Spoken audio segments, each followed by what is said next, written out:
안녕하세요. 절대값TV의 명품 PD 한PD입니다. 최근에 제가 금융시장 그리고 부동산 시장의 버블 붕괴를 이야기하면서 잃어버린 5년이 올 수도 있고 10년이 올 수도 있고 20년이 올 수도 있다라는 얘기를 했어요.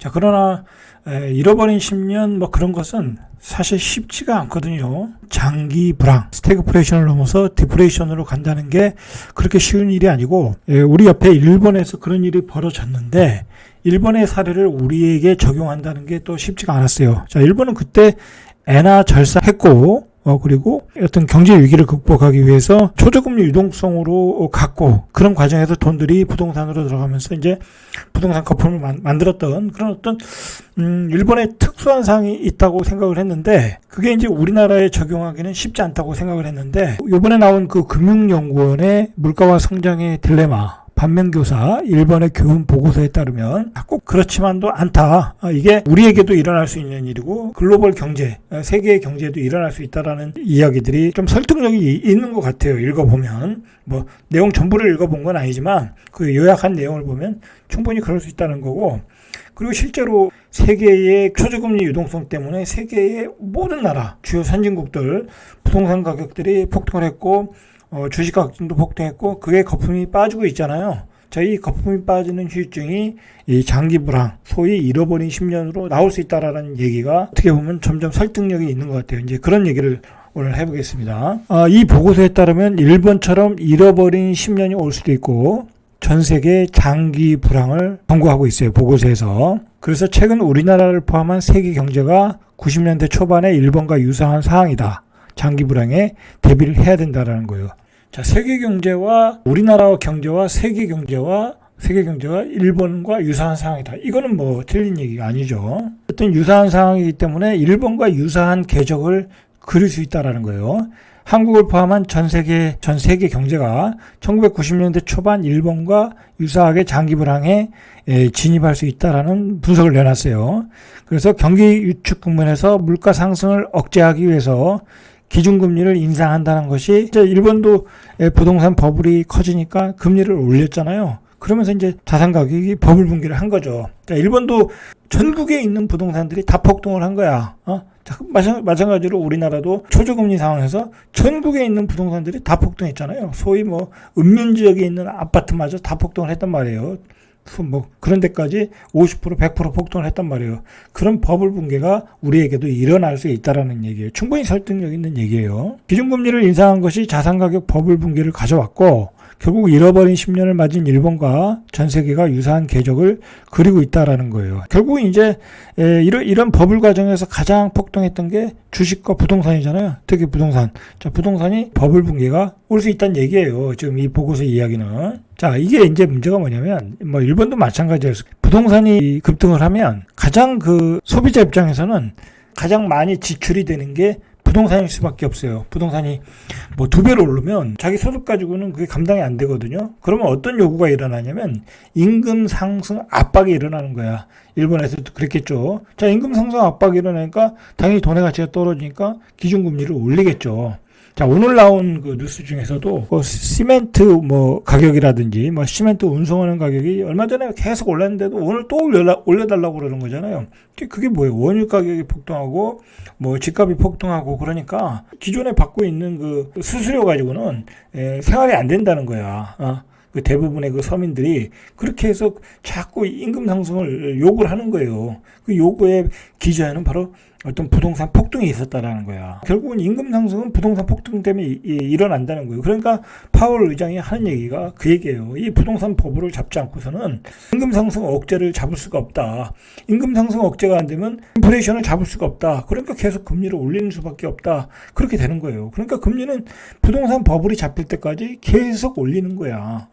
그렇게 해서 잃어버린 10년이 안 되도록 그렇게 하겠다라는 게 연준이고 한국은행의 어떤 정책이 아니겠습니까? 자, 그렇게 보셔야 돼요. 그러니까 부동산 버블은 거시경제로 해서 잡을 수밖에 없다라는 거야. 이 10년 장기 불황으로 가지 않기 위해서는. 자, 이 김동환 금융연구원의 선임 연구원이 하는 얘기가, 자, 이게 장기 불황으로 가면 장기 불황으로 진입할 가능성이 높으며 물가를 잡다가 결국은 성장이 어려워지겠죠. 금리를 올리다 보면 성장이 잘 안 되겠죠. 당연히 그건 안 되는 거고 설비에 투자를 할 수가 없으니까. 자, 그렇게 되면 이제 스태그플레이션에 빠졌다가 디플레이션으로 빠질 가능성이 있다라는 거예요.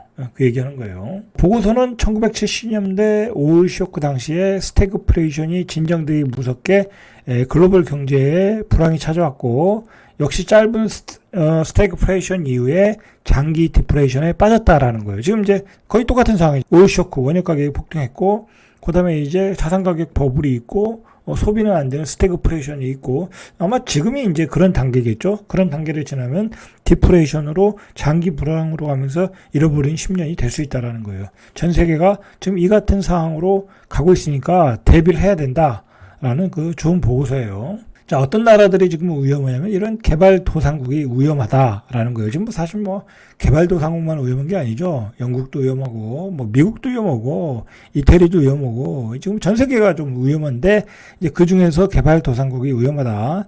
그래서 이런 나라들이 1970대 같은 똑같은 위기에 봉착할 가능성이 있다. 뭐 가능성이 있다라는 게 아니라 굉장한 그 혼란에 빠졌죠. 뭐 스리랑카 같은 경우는 국가부도, 터키 같은 경우는 뭐 환율 급락, 아르헨티나 같은 경우는 물가가 80 몇 %가 폭등했다고 그래요. 이 나라가 지금. 그저께 뉴스를 보면. 뭐 당연히 환율은 하락이고. 여러분, 만약에 우리나라가 물가가 여기서 뭐 80%가 폭등하면 우리나라 어떻게 되겠어요? 돈의 가치는 떨어지고 난리가 나는 거예요. 난리가 나는 거야. 자, 그래서 추경호 부총리도 긴축 재정을 하고 임금을 억제하고 그다음에 한국은행 이창용 총재는 금리 인상을 하고 하는 게 그렇게 발빠르게 나갈 수밖에 없는 게 바로 이런 것 때문에 그래요. 물가 폭등, 환율 하락 때문에 어쩔 수 없이 고통의 터널로 들어가고 있는 거예요. 그 고통의 터널로 들어가는 와중에 분명히 부동산 버블이 꺼지고 고통스러운 단계로 갈 수밖에 없다라는 거야. 이런 전체적인 그 흐름을 보셔야 돼. 이런 전체적인 흐름을 보면 부동산 버블이 꺼질 수밖에 없잖아요. 그렇지 않습니까? 자, 이런 얘기를 안 하면서 아직도 뭐 부동산 공급을 가지고 부족하니까 가격이 다시 반등한다. 그건 완전히 철진한 얘기예요. 지금 세상이 어떻게 돌아가는지도 모르고 그 우물안 개구리 얘기야. 지금 잃어버린 10년이 되면 그 부동산 버블은 그냥 계속 장기 하락이야. 뭐 예를 들어 강남 40억에 산 사람은 그냥 그 반토막 나는 거야. 20억 되는 거야. 그렇게 된다니까요. 두고 보세요. 그렇게 안 되나. 자, 이게 이런 보고서가 나오고 장기 불황 나오고 하면서 이게 이제 지금은 퍼즐을 맞춰 나가야 돼. 세계의 그 유명한 그루들, 세계의 유명한 금융 전문가들이 하는 얘기를 맞춰 나가면 그게 딱 들어맞아요. 자, 레리 서머스, 이 사람이 이제 그 클린턴 때 재무부 장관 했던 사람이고, 작년에 이 인플레이션이 급등할 것이다 라고 예언을 했어요. 그래서 빨리 긴축을 하고 빨리 금리 인상을 해야 된다라는 이야기를 했어요. 이 사람이 아주 그 정확한 예측을 한 거죠. 자, 이 사람이 뭐라고 얘기를 했냐면, 서머스가 연준이 만약에 긴축을 피하려 하면 침체 대신 스태그플레이션이 온다라는 거예요. 지금 앞에서 스태그플레이션이 온다는 얘기를 했잖아요. 그죠? 그 금융보고서에서 일본의 장기 불황과 같은 과정을 겪으면서 스태그플레이션이 온다는 얘기를 했고, 레리 서머스도 이야기했어요. 그리고 미국의 기대 인플레는 한 5.1%, 긴축해도 물가가 안 잡힌다라는 거야. 이거 얼마나 심각한 상황이에요. 긴축해도 물가가 안 잡힌다. 그러니까 금리를 올리라는 얘기잖아요. 그리고 선진국 긴축에 신흥국들은 위기가 일어날 것이다. 그리고 구제금융을 적극해야 된다라는 거예요. 그러니까 이 월드뱅크 IMF가 구제금융을 빨리 해야 된다라는 얘기예요. 안 그러면 이런 그 다른 나라 신흥개발국에서 국가부도가 일어나고 그럼 뭐 국가부도가 일어나면 혼란이 일어나는 거잖아요. 전쟁이 일어나고 혁명이 일어나고 그렇기 때문에 구제금융이 적극 대응을 하라는 얘기잖아요. 자, 이렇게 서머스도 위기를 이야기하고 있어요. 세계적으로 제일 펀드를 운영하는 회사가 이 블랙락이에요. 이 블랙락에서 이번 주에 나온 얘기 중에 무슨 얘기를 했냐면 한 10년간 계속 올랐잖아요. 미국의 주식시장이 그냥 선형으로 쫙 우상해서 이제 그런 시대는 지났다라는 거예요. 그런 시대는 지났다. 그러니까 여기서 폭락을 해서 지금 뭐 대부분의 그루들이 한 20% 정도 폭락한다고 얘기하고 있잖아요. JP 모건에서도 20% 폭락, 레이 달리오도 20% 폭락, 제프리 건들락, 채권왕도 20% 폭락. 뭐 이런 사람들이 그냥 하는 소리는 아닐 거란 말이에요. 그럼 20% 폭락한다고 하면 거기서 다시 뭐랄까 빠르게 반등을 한다라기보다는 장기 박스권 장세라는 거야. 박스권 장세. 올라갔다가 다시 떨어지고 올라갔다가 떨어지고. 그러니까 세계 경제가 어떤 성장의 동력이 없다라는 거야. 뭐 그동안의 성장 동력이라는 게 뭐예요? 그 나스닥의 빅테크 주식으로 올라갔던 거잖아요. 이제 그런 주식이 한계에 이르렀다는 거야. 한 개. 뭐 그런 기업들이 지금 뭐 우리 뭐 카카오, 네이버를 보시면 알 수 있잖아요. 그런 기업들이 계속해서 이익을 만들어낼 수가 없다고. 박스권으로 간다는 거야. 이 박스권이라는 게 뭐예요, 결국은? 표현을 달려면 장기 불황으로 온다는 거야. 장기 불황. 자, 이렇게 세계적인 구루들, 펀드들은 이미 이게 경착륙이냐 연착륙이냐 그것을 걱정하지 레벨 다운으로 들어가고 있다라는 거야. 장기 불황으로 이미 가고 있다라는 걸 이미 예고를 하고 있어요. 이런 것들을 가지고 우리가 방향을 잡아야 돼. 방향을 잡고 자신의 그 포트폴리오를 정리를 해야 되는 거예요. 정리하고 대비를 해야 되는 거야. 부동산 시장에 대해서 이제 오늘 나온 뉴스를 이야기해 보면 어떤 버블 붕괴의 맥락에서 보자면, 자, 지금 우리 그 아파트 시장에서 가장 그 가격이 급하게 빠지는 게 구축이 아니라 신축이라는 거야. 그만큼 신축에 버블이 많이 꼈다라는 거야. 자, 생각해 보세요. 뭐 서울의 그 수도권, 그 입지가 좋은 지역의 아파트들 프리미엄이 얼마나 꼈냐고. 프리미엄이 얼마나 붙었냐고. 분양가에 2배가 꼈어. 최소가 1배고, 좀 많은 데는 2배까지 꼈어. 6억에 분양했는데, 프리미엄이 12억이야. 합이 18억이야. 그게 버블이라는 얘기죠. 자, 그런 신축의 버블이 빠른 속도로 빠지고 있다라는 거야. 통계상으로도 그게 나오고 있어요. 6일 한국부동산원 연령별 아파트 매매 가격 지수에 따르면, 이 연령별이라는 건 아파트의 연차라는 거겠죠. 10월 둘째 주 전국 5년 이하 아파트의 매매 가격 지수가 5년 이하 신축 준신축급이죠. 이게 전주 대비 0.35포인트 떨어진 99.7을 기록했다. 기준선 100을 밑으로 하락했다는 거. 0.35면 크게 폭락한 거거든요. 낙폭이 구축보다 더 크게 나오고 있다. 이게 실제 매매 가격을 보면 고점 대비 지금 30 아파트들이 뭐 당연한 거죠. 이게 프리미엄이 200%, 300% 올랐는데 30% 빠지는 건 아무것도 아니죠. 더 빠지겠죠. 그죠? 더 빠졌겠죠. 앞으로. 자, 이런 신축에 많은 거품이 꼈던 거는 바로 여러 전문가들이 주장했던 또 다른 한 채 열풍이었다라는 거야. 그래가지고 MZ세대들이 대출까지 이렇게 해가지고 신축을 많이 샀다라는 거예요. 많이 샀. 그런데 이제 금리가 상승하고 있잖아요. 영끌해서 샀는데 금리가 상승하니까 감당이 안 되겠죠. 그러니까 급매로 도로 내놓는 경우가 많겠죠. 그래서 이렇게 가격이 떨어지고 있는 거예요. 그래서 그 신고가 찍었던 아파트들이 수억씩 떨어지는데 주로 어떤 지역에서 많이 떨어지냐면 용인, 고덕, 동탄, 의왕, 뭐 GTX 라인들, 신도시들, 서울의 뭐 핵심 아파트들, 그런 지역에서도 떨어지고 있잖아요. 지금 서울의 고덕도 떨어지고 있죠. 그 다음에 잠실도 떨어지고 있죠. 좀 많이 떨어지고 있잖아요. 그런 준신축, 신축들이 떨어지고 있다. 그리고 강남에서도 이미 분양가에서 마피가 나오고 있잖아요. 1억 떨어진 마피가 송파구에서 나오고 있잖아요. 이렇게 신축들이 떨어지고 있다라는 거야. 급락하고 있다. 버블이 빠지고 있다는 거죠. 자, 또 이게 많이 빠지는 이유 중에 하나는 신축 아파트를 투자하시는 분들이 또 많이 샀어. 여러 차례 또 샀을 거 아니에요. 분양권 개념으로 많이 샀을 거란 말이야. 근데 그 사람들이 이 전세를 맞춰서 잔금을 치러야 되는데 신축 아파트의 전세 가격이 또 최고 약세야. 전국 5년 이하 아파트 전세 가격 지수가 이달 둘째 주에 98.4, 역시 100을 밑돌았어요. 이 수치가 100을 넘지 못한 것은 5년 이하 아파트가 유일하다는 거야. 그러니까 신축 아파트의 전세 가격 중에서도 신축 아파트의 전세 가격이 급락을 하고 있다는 거야. 자, 그렇게 되니까 전세 가격을 전세를 못 맞추고 잔금을 못 치르니까 금매를 내놓고 있는 거야. 자, 그게 이제 검단, 양정, 옥정, 양주의 옥정, 뭐 그런 외곽부터 그게 나타나고 있는 거야. 그리고 서울 도심에서도 뭐 홍제동 같은 지역에서 전세 가격이 2억, 3억씩 떨어지고 있잖아요. 그죠? 그런 현상이 나타나면서 신축의 아파트 폭락세가 나타나고 있다라고 보시면 돼요. 준신축과 구축 아파트 하락폭은, 자, 같은 기간 서울 아파트 전세 가격이 평균 0.9포인트 떨어졌는데 신축 아파트는 1.79 떨어졌어요. 1.79. 자, 신축 아파트는 거의 2배 가까이 떨어지고 있다. 자, 이렇게 떨어지는 이유 중에 하나는 영끌 수요가 줄어들었다는 거야. 자, 한국부동산원에 따르면 올해 들어 8월까지 서울에서 아파트를 신규 매입한 20대, 30대는 총 4,150가구. 자, 지난해 같은 기간 16,354가구보다 4분의 1 수준이다. 당연히 가격이 떨어지는 거죠. 영끌했던 세대들이 지금은 이제 더 이상 영끌을 못하고 있다라는 거야. 수요 기반이 깨졌다라는 거죠. 자, 이 문제는 뭐냐면 이 신축이 하락을 하면 상대적으로 상품성이 떨어지는 구축들, 준공 10년 이내에서 20년 중저단차 아파트도 조정받을 수밖에 없다는 거죠. 당연하죠. 신축 아파트 기준 때문에 구축이 올라간 거잖아요. 그 갭을 메꿔러. 자, 근데 이제 신축이 떨어지니까 오히려 구축도 갭을 메꿔야 되겠죠. 갭을 메꿔야 되겠죠. 하락을 더 해야 되겠죠. 그렇잖아요. 신축이 떨어지는데, 자, 그러니까 이게 악순환을 일으키는 거예요. 악순환을 일으켜서 신축이 시장을 하락을 주도하고 있다. 그렇게 보시면 돼요. 자, 지금 미분양도 포항 같은 경우에 100배 증가했어요. 불과 몇 개월 만에. 여러분, 그러니까 미분양 수치가 나와야 본격적인 하락이다라고 전문가들이 이야기하는데, 그거는 뭐랄까요? 이 시장을 잘 모르고 하는 얘기야. 이 미분양 수치가 나왔을 때는 이미 내가 가지고 있는 물건을 분양권을 팔 수가 없어.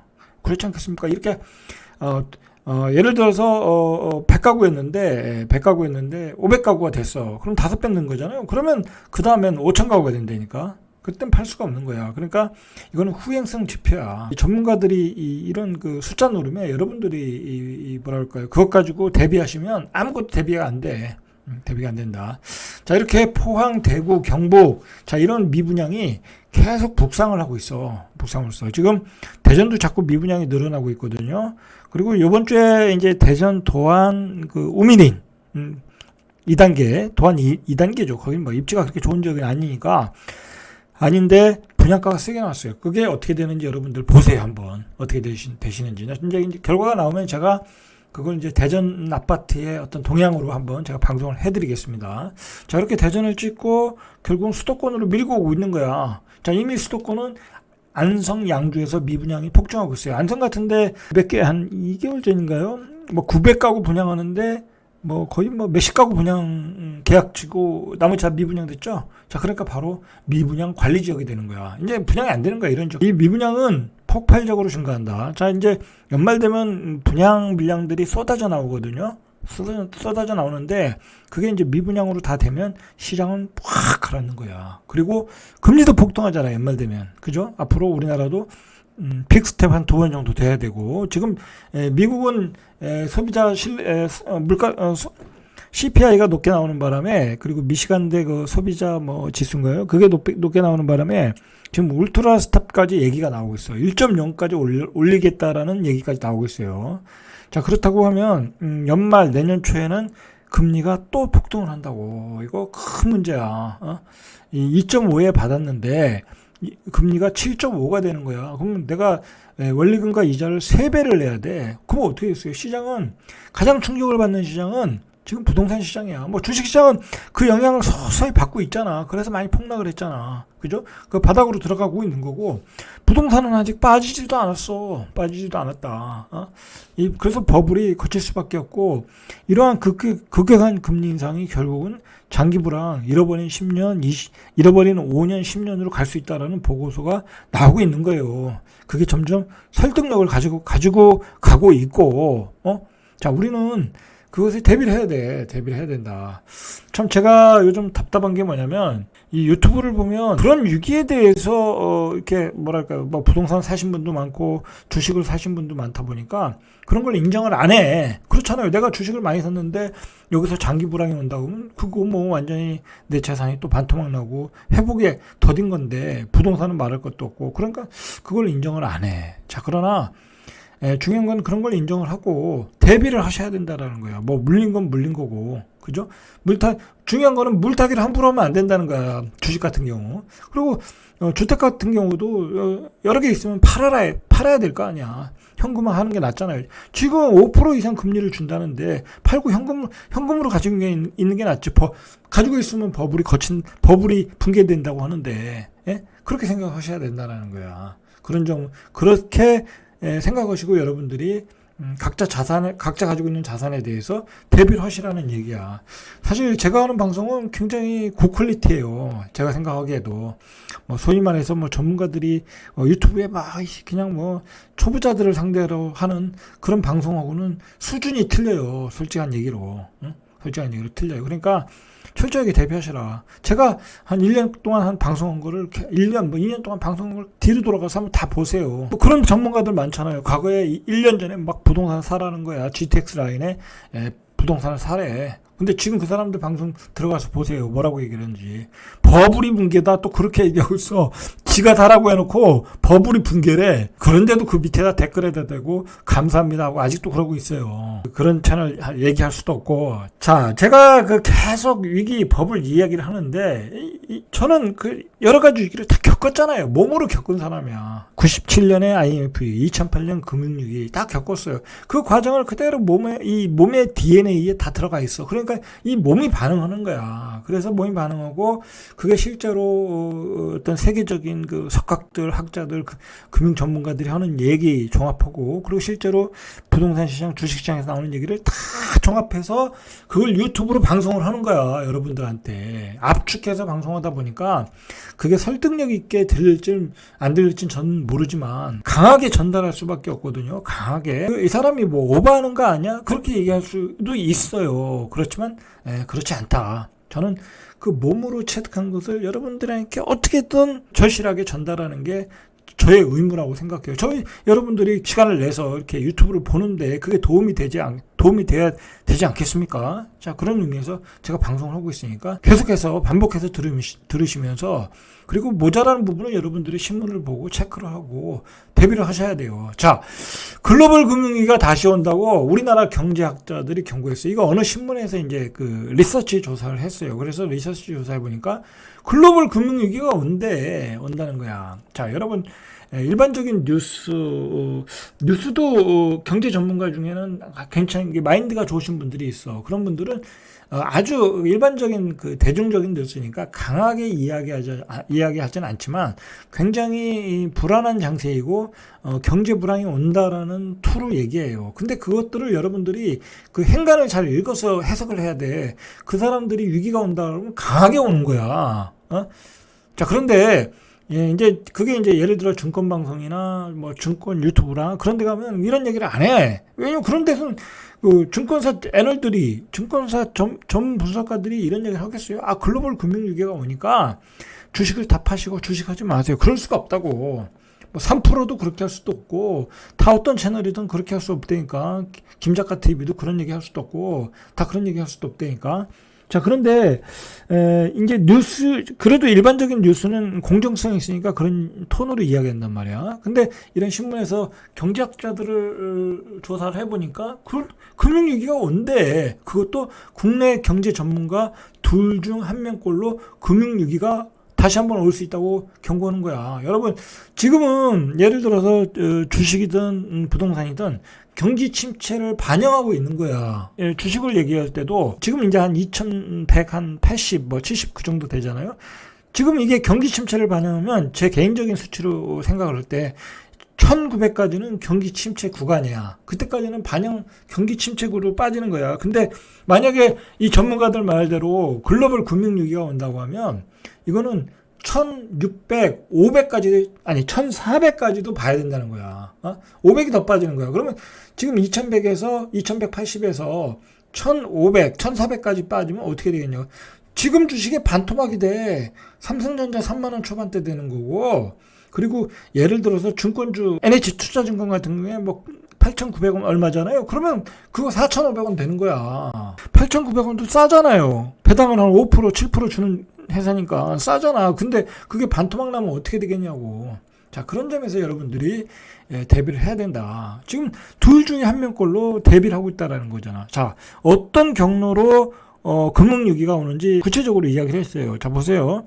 미국의 초긴축 정책으로 킹달러가 계속된다. 이 킹달러는 계속 추세란 얘기야. 그래서 신흥국의 자본이 유출된다. 자본 유출되고 있잖아요. 지금 우리나라도 계속해서 달러가 빠져나가고 있잖아. 자, 그래서 국채금리가 급등을 한다. 국채금리가 급등하고 있잖아요, 지금. 자, 국채금리가 급등하니까 금융기관으로 리스크가 전이된다는 거예요. 왜 금리가 올라가면 채권값이 폭락하잖아요. 그러면 그동안 채권 시장도 어마어마하게 크고 환율 시장도 어마어마하게 크고 거기서 부작용이 나온다는 거야. 그게 어디서 지금 나타났어요? 영국에서 나타나고 있잖아. 자, 그래서 국가부도 위기로 간다. 영국의 파운드가 폭락을 하고 있잖아. 지금 뭐 급한 불은 껐지만 아직은 모른다고. 자, 국가부도는 나타나고 있잖아.